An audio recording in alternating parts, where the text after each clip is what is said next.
Hello, everybody. Welcome to another week of a wonderful teaching series. And today I'm starting a teaching series on the right attitude to work. The right attitude to work. The right attitude to work. Many people, think work or labor is a course, or that working is something that they have to do just because they need to make a living, and then that the main thing. Where many people actually have the impression that the main thing we're supposed to do in life is to rest, or to just play around and to vacate and have vacation and play and travel, go party and things like that. But really, that's not what life is supposed to be about. Life is supposed to be about creation. Life is supposed to be about working. Life is supposed to be about labor, not labor with like sweating out of pain or things like that, but the act of creation, the act of making things happen. That is work. And especially today is this is the beginning of, we're in the beginning of June, and it is important for us to learn about work, especially now when we're about to go on vacation in most countries and in most places. From June, kids and school children go on holidays, and workers go on vacation, and so many people just take time off in the summer, and because this is like the time to play around. But really, the truth is, there's no time to play around. Really, all life is supposed to be about work. All life is supposed to be about working. So this time, when we go to work and when we go to vacation, it is important for us to combine work with our vacation. So our time of rest is actually also supposed to be a time of work. The best form of work, vacation and rest we could have is creative rest. It's when we are doing something together with resting. So it's a time of leisure maybe for you now, but it's also it's wise to combine leisure with combine work with your leisure, to combine some creativity, some activities to your time of rest. So this whole week, we're going to be talking about how to rest, how to work properly, and the act of work, and the right attitude to work. So follow me this week, and I pray and I hope that you will be blessed. God bless you. Hello, everybody. We continue our talk today about the importance of work and the right attitude to work. Now, before I used to think it's not a big deal to work. Everybody understands what it is to work.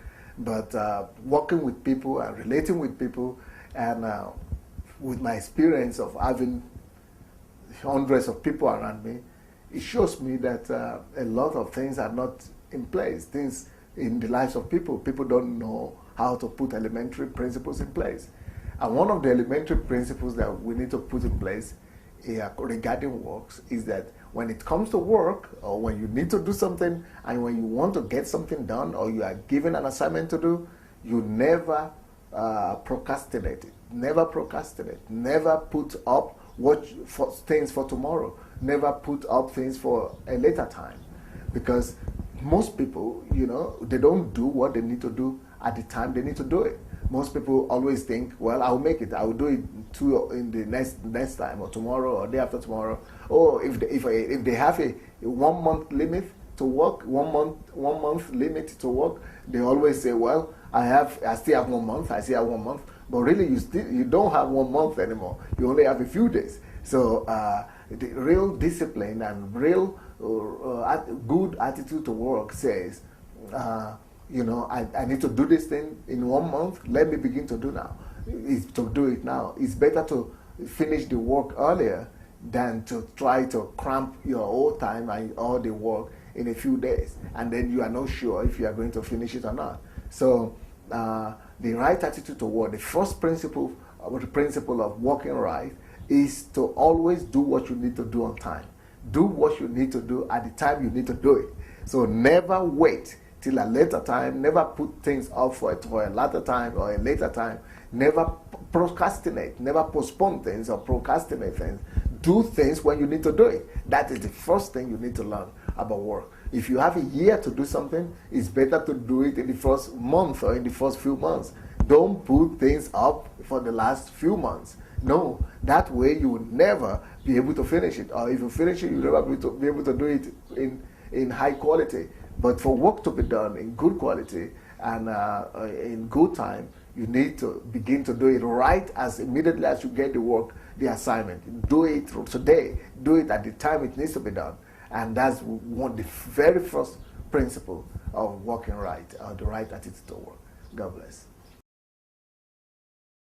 Hello, everybody. Well, it's nice to see you today again, and welcome to another week when we are talking about work. Well, this week we already started to talk about the importance and the right attitude to work, and that you need to work during vacation, and rest and work must be combined. And we have also talked about the problem of procrastination, that you don't procrastinate your work. What you need to do today must be done today. Do what you need to do on time. The same thing, but today, another principle of work that I want us to talk about is planning. Work must be planned. You know, most people don't understand that they need to plan their work. They just think the most important thing is to do it. No, it's even sometimes planning your work is even more important sometimes than the work itself. Because, for example, if you have to read 10 books in a month, it's good to find out, okay, I have just 1 month, that is 30 days, and if I have 30 days and I have 10 books, then I have to divide that 30 days by 10. So, which is, I have only 3 days to read 1 book. So, if I calculate it that way, that in every 3 days I must read a new book, so there is possibility that I will make it. But if I don't plan it, if I just say, oh, I still have 1 month ahead, or I will definitely finish the book, I will definitely finish the books. No, you will not. Because by the time you begin to read the books, maybe it will just be 2 weeks left. And you thought 2 weeks is a lot of time, but it's not.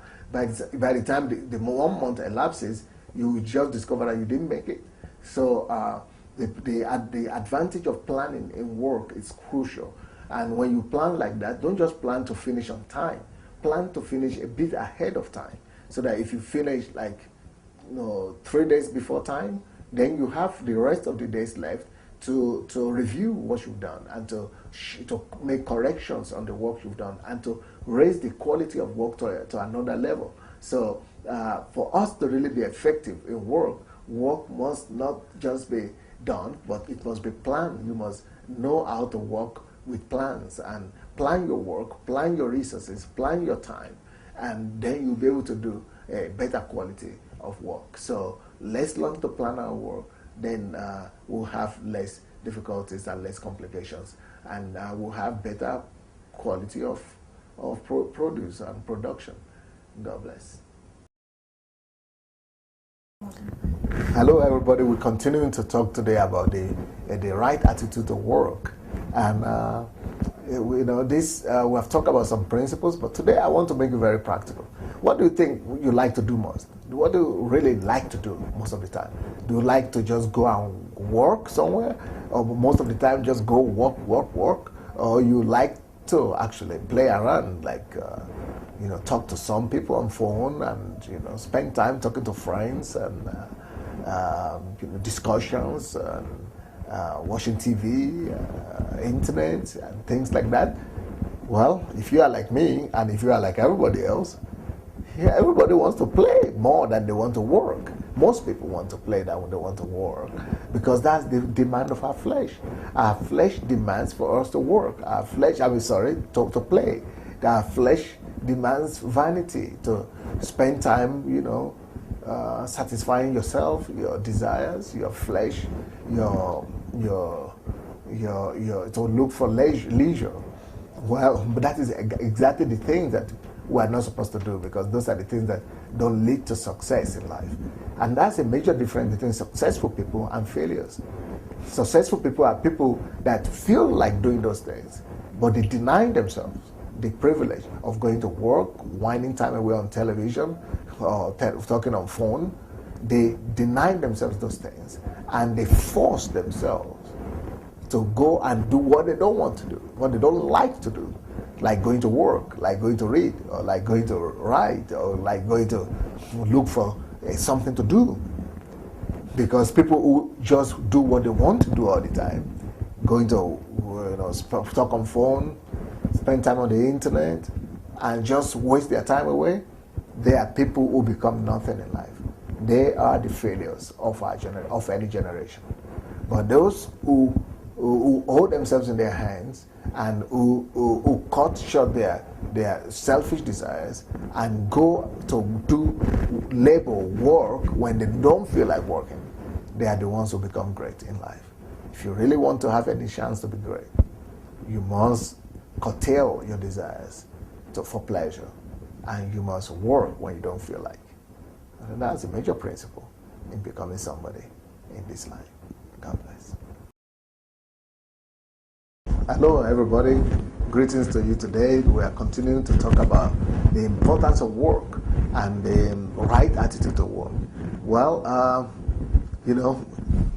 one major principle about work that you don't want to miss, that many people don't pay attention to, and or they don't seem to know, they live in deception, is that some people most of the time are expecting somebody to do something for them. We're expecting our family members to bless us, to be a blessing to us. We're expecting or looking up to our relatives to do something to us, for us. We're expecting our spouses, our husbands, our wives to do something for us. We're expecting our pastors, our churches to do something for us. We're often expecting our government to do something for us. We're expecting our work, our job to do something for us. Well, unfortunately, life is not like that. You don't live in illusion. That is a form of illusion and deception, that you're expecting somebody to give you something, for someone to do something for you all the time. It's not always like that. If that happens, well, you might be lucky. That might be a miracle. That might be a chance of some sort. That might be a blessing of God to you. But we are not supposed to live expecting somebody else to do something for us. We are supposed to learn to take our bulls by the horns and to take our challenges face on, head on, and resolve our situations ourselves. If you want to have anything in life, you must go for it by yourself. If you want to have anything, you want everything to be going for you, go achieve it by yourself. Go after it by yourself. So go study, go get some knowledge, go get some education, so that you'll be able to get to where you want to see yourself in. And go work, go put your hands to work, and so that you'll be able to get your dreams come to pass. If you don't work and you don't get what you need in life, it's deception. Trying to wait that somebody or somewhere will be able to make things happen to you.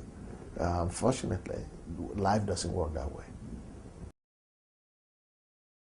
Hello everybody, we continue to talk about the right attitude to work today.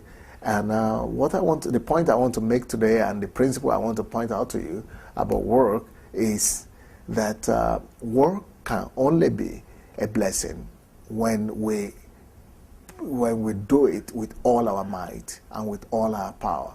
It is only the heart you put in work that determines the blessing that the work will give you. So diligence is the key to receiving the blessing from work.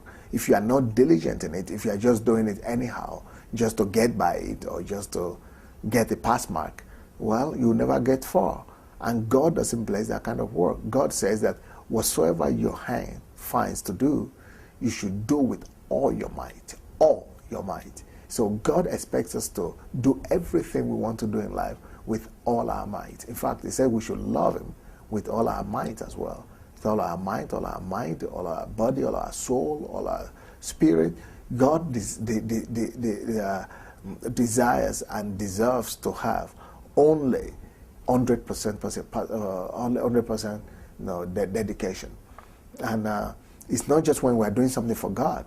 This is for when we're doing anything whatsoever. In fact, God says in another passage that anything you're doing, we should do as unto the Lord. So anything we find ourselves doing, even at work, at home, everywhere, if it's done something personal or something we're doing for other people, we should always do as if we are doing to the Lord. Because God Himself works and makes things to last for forever, for ages, for eternity. So our attitude to work should be to want to do something for it to last forever. So it is when you put your own whole heart into whatever you do like that, when you are totally and absolutely dedicated, when due diligence is in place, that is the only time when God has the free hand to bless you. He is not obliged otherwise to bless a work that is not done with perfect and complete dedication and devotion. So let's do everything we want to do with all our might. God bless. Hello everybody, we want to keep on talking today, and today is the final day about the right attitude to work. Well, one of the major points that we need to learn about work is that work comes with difficulties. Work comes with challenges, with difficulties.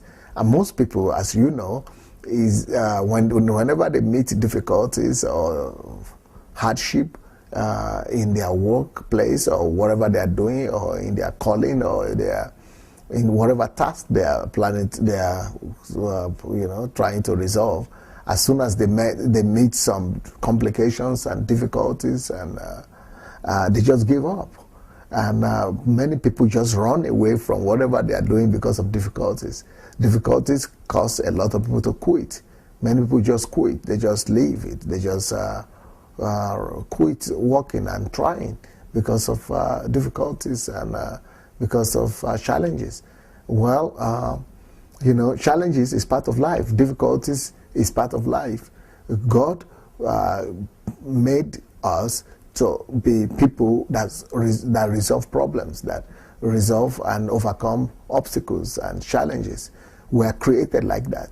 And if we don't have obstacles and difficulties, we depreciate, actually. We lose the appetite for life.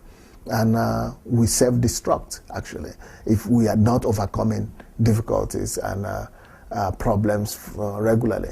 So the fact that you meet some complications or difficulties in your work or in your job or in your calling or in the task that you are planning to carry out, that's not a reason enough for you to quit. It's not a reason enough to leave the challenge and let it go. No, in fact, as a matter of fact, whenever God wants to bless somebody, He sends them some difficulties.